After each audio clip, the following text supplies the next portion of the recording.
संजय लीला भन्सालींच्या बाजीराव मस्तीमध्ये चिमाजीचं कॅरेक्टर तू करतो आहे. Sanjay Leela Bhansali is a big film maker आणि आत्ताच हंटर देखील मधील तुझ्या कामाचं देखील खूप कौतुक झालेलं आहे.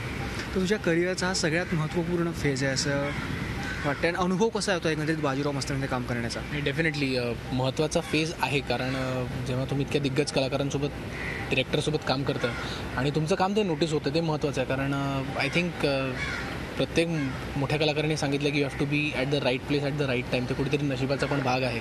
हंटरचा हा रोल मला कधीच वाटलं नव्हतं की तो एवढा नोटीस होईल, पण तो खूप झाला नोटीस आणि त्याच्यामुळे बऱ्याच कॉम्प्लिमेंट्स मला हिंदी फिल्म इंडस्ट्रीकडून मिळालेत.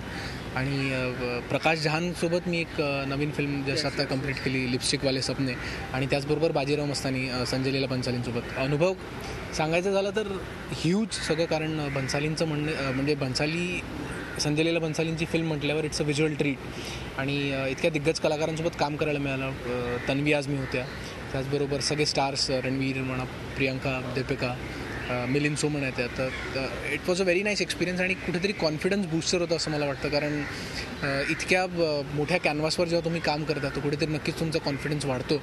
आणि डेफिनेटली हा खूप महत्त्वाचा फेज आहे, कारण या 1-2 वर्षात तुमचं एक्झॅक्टली ठरतं की how your career will shape up.